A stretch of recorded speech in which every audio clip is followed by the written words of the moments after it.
Hi, my name is Gabrielle Ivalani Sparkle. I'm the owner and designer of Sparkle, Sparkle Fairy Couture, Sparkle Fairy Diaries, Sparkle Palace, and the Sparkle Empire. I am so excited to take you guys on a journey through the fashion industry, interiors, and experiences that are gonna actually blow your mind. Fairies, mermaids, unicorns, princesses, we're all about the magical life here at Sparkle Fairy Diaries, and yeah, get ready for an epic adventure.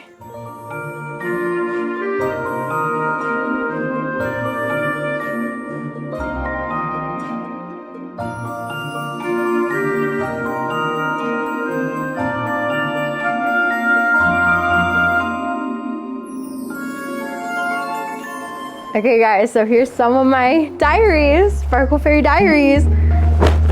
Should we read some of them?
So let's flash back to 2016. I had these dreams of grandeur, and I had, obviously, things were going really well with Sparkle. I started Sparkle in 2014, but by 2016, I was like living in the Fairy Den, which was this artistic studio. It was rent controlled. I basically felt like Carrie Bradshaw, but fairy version. And it was like just so tiny, but sparkles and like crafts and stuff were everywhere. I had aerial silks hooked up to my bed. Like I was just living the fairy life. But I had this big dream to create this looking box. And as a kid, I loved looking at these like looking boxes, you know, they're like square boxes and little miniature scenes were in it. And I was like, I found this amazing apartment complex in downtown LA. And I was like, oh my God, that is where I'm gonna create the Sparkle Palace. And I was just so excited. I called them, I knew I couldn't afford it, but I was like, I'm gonna make this friggin' happen. So I finally got in to see it. It was like 1,700 square feet, and I was living in something that was like 400 square feet. I was like, this is gonna be mine. It was the front facing one. It had like full windows covering the whole front. Anyway, my plan was, okay, I was able to put down a deposit, but in order to move in, I had to figure out how to pay for it, right? So I went out to LIB, renegade style, brought all my shit with me. I brought like suitcases and stuff, had no plan other than I'm gonna make this shit happen. I had this shitty little tent that just like deflated. Like, I was like, what the fuck am I gonna do? Like, Gabby, what are you doing? I walked up to one of my friends who had a booth. I was like, is there any way I can throw you like $100 to set up a little table here? He was like, yeah, Gabby, sure. I slanged Sparkle all day long. I ended up making exactly what I needed, maybe like $100 more so I could get home to move into my Sparkle Palace. And I remember that night just going and raging, probably the hardest I've ever raged. We were drinking champagne, and I knew that I left that night at like 6 or 7 in the morning, drove all the way back home, was able to pack up the rest of my shit and get into the Sparkle Palace. So that was probably one of the craziest fairy adventures. And then I just remember getting in there and I was like, oh my God, this place is so big. I have no furniture to fill it. So then I'd go down on this, like, but I was like, but I made it, you know?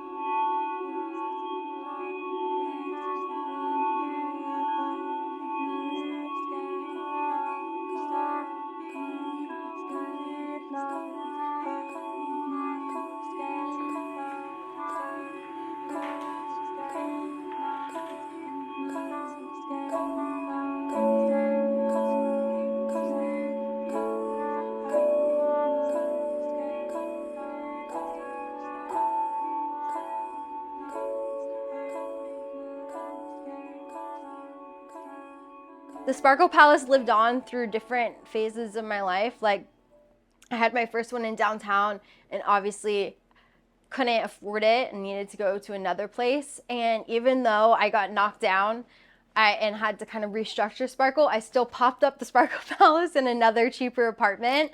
Still made tons of money from photo shoot bookings and stuff like that at SB Lofts.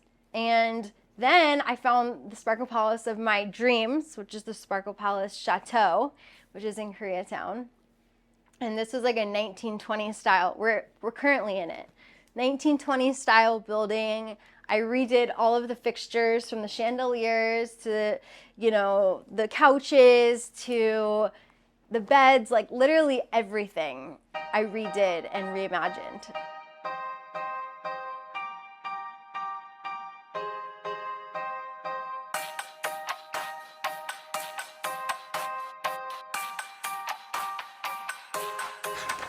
You know what's cool about the Sparkle Diaries is it's not just like a calendar or a planner. It's more of like, it's a diary, it's planning world domination.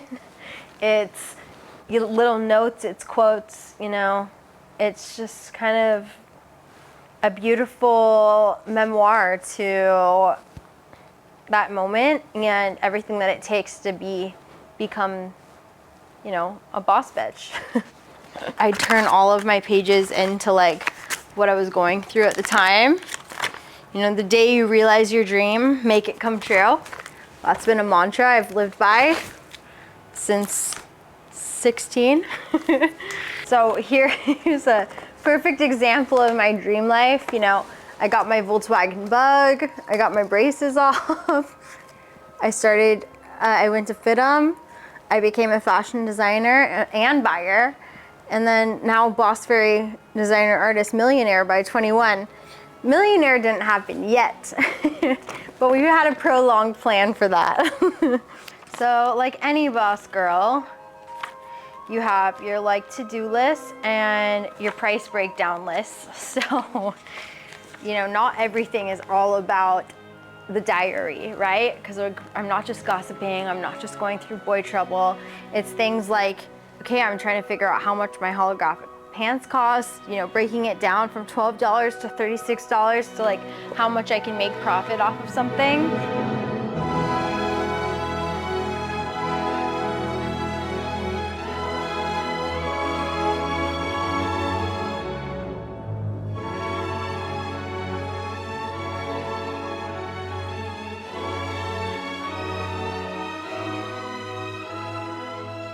In 2019, my business partner, Alexander, was like, Gabby, do you want to open a storefront in Santa Monica on the promenade? And I was like, I never really thought of it as my dream exactly, but after thinking about it, I was like, you know what? Yes, this is the perfect opportunity to take Sparkle fashion to the world.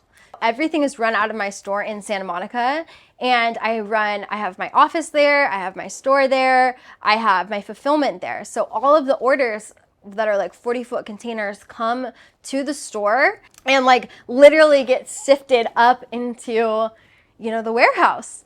Earlier on, I had an amazing team that helped me with all of these things and getting all of the orders in, and it takes quite a few people to get that stuff organized, keeping up with inventory. But then, the store became like this really cool place for us to meet amazing influencers and artists and creatives, and a place where DJ girls could come. We'd have awesome events there.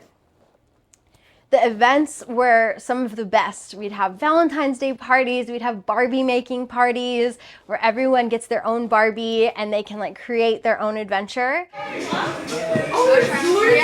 you girls want to try on some clothes, we can start some fitting rooms for you guys.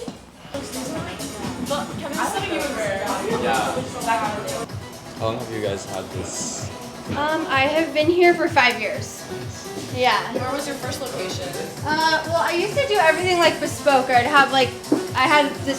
house is called the Sparkle Palace, but it was also like a creative studio where I'd make all the clothes. And then I opened this, so I still have the Sparkle Palace. So if you guys ever want to do like a fairy mermaid photo shoot. Yes. Oh my Yes! gosh. Oh my god, those look so good. Do you want to do cards? Yes. Okay, right here, whenever you're ready. And look, you get a very fabulous Hey, bag, thank too. you. That's the whole thing. Okay, I'm gonna go get the girls. Hey, the girls are about to come out for the fashion show. Walk through this way.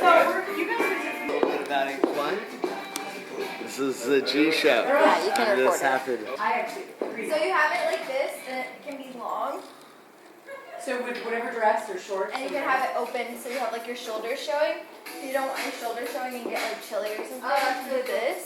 First we have Taylor Hall.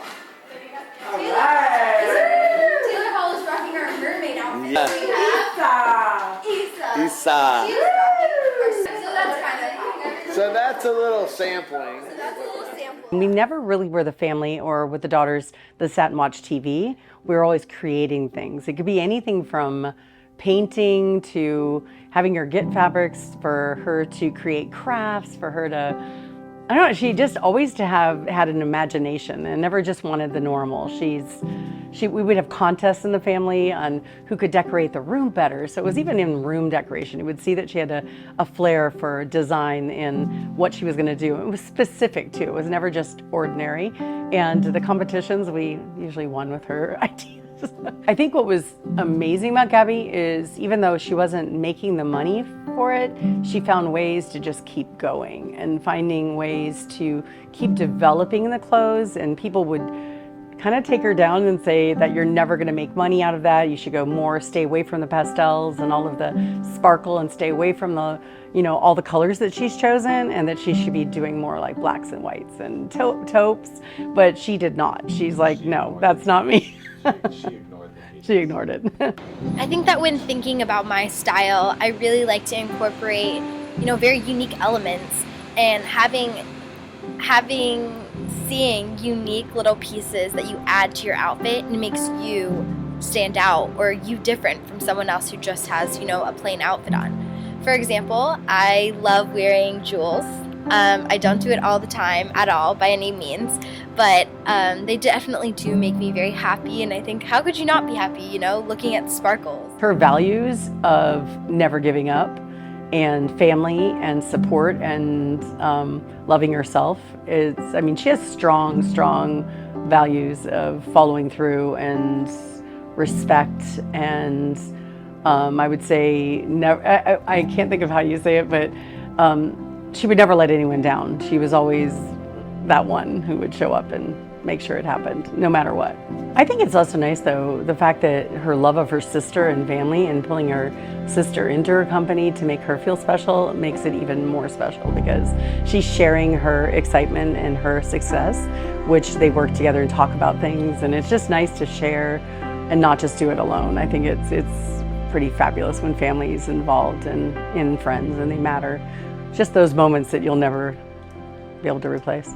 My mom has always been such a boss. She's always thrown the most glamorous parties, literally thrown things together out of nowhere. Like literally with 30 seconds on the clock, she pulls together like one of the most crazy events I've ever seen. Like growing up in Hawaii, she'd make the most, the coolest themed girl night parties. She'd have me and my sister shaving down bars of soap to put in martini glasses for all the guests. She'd have custom slippers for all of her friends. She'd just go the extra mile, and I love that about her so much.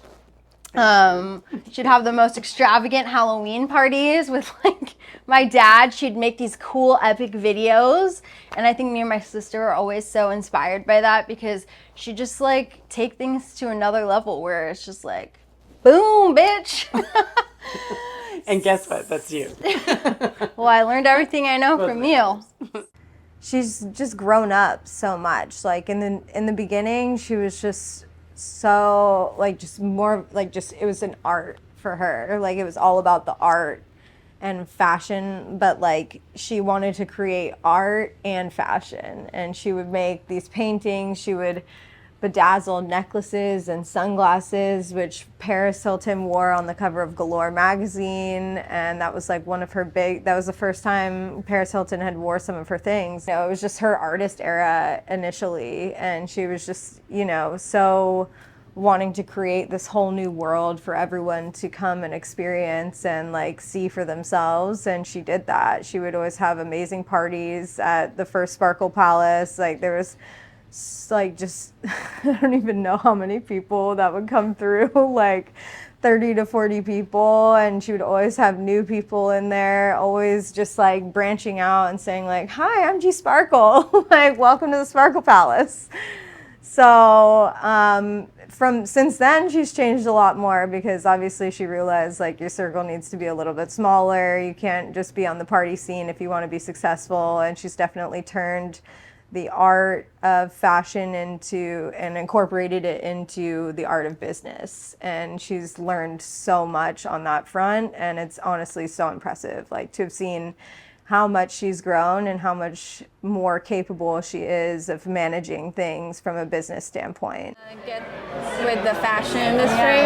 That's great. That's so exciting. I'm so glad you invited me. Of course, thank you for coming. You're always kind. I like your style too. Yeah, we gotta get you in some Sparkle Fairy couture. Yeah, for sure. We really remind one of I used to win the fashion school in Tokyo. No way. Yes. I wanted to try a few things on. Yeah, for sure. I gave them my stuff. Oh. Who should I? Yeah, me. That's what I said. I was like, I think I gotta go to her. Yeah. So, Okay. they have it. They have my selects. The guy. Can I show you? Yeah, of course. Okay. Yeah, Because they were just- like, All the fitting rooms are full right now, so I just have it sitting for you until. is it giving swagger or what? It makes me wonder, like, should I change my color palette? I'm just kidding. Because you're so cute. Say hi. Gabby Cam. Is it giving, like, I'm the witch? Like, Glinda the Good Witch? I'm scaling up the team while simultaneously letting go of getting in my own way. I took a course my dad suggested to me, Scale or Fail, and started implementing new practices. I'm nearly completely finished and with my 5-year plan. I'm really proud of how far I've come. It's crazy to think that 9 years ago, I started Sparkle fresh out of FITM. Going from the boardwalk to the promenade is just honestly a dream come true. The store has been also a blessing. The store's 3-year birthday, 4th Christmas. I mean, what could be better? It's actually crazy. A few days ago, on October 12th, 2023, I visited Jimmy Andropoulos. He's like a dad and second family to me, and he invited me up to his house to look at Cherokee samples. I'm actually so excited, honored, and touched he would want me to help build his website and shoot his e-com. I would do anything for that family. They've given me the opportunity of a lifetime, and I can't wait to blow him away with all the fashion skills I've acquired, literally over the years. Financially, I'm still experiencing some turbulence. I'm still able to get the job done and pay everyone else off, and that's all that matters. Abundance is flowing to me, to my team, to my business, to me personally. I'm so excited to watch it all pour in. Multi-billion-dollar empire, Sparkle.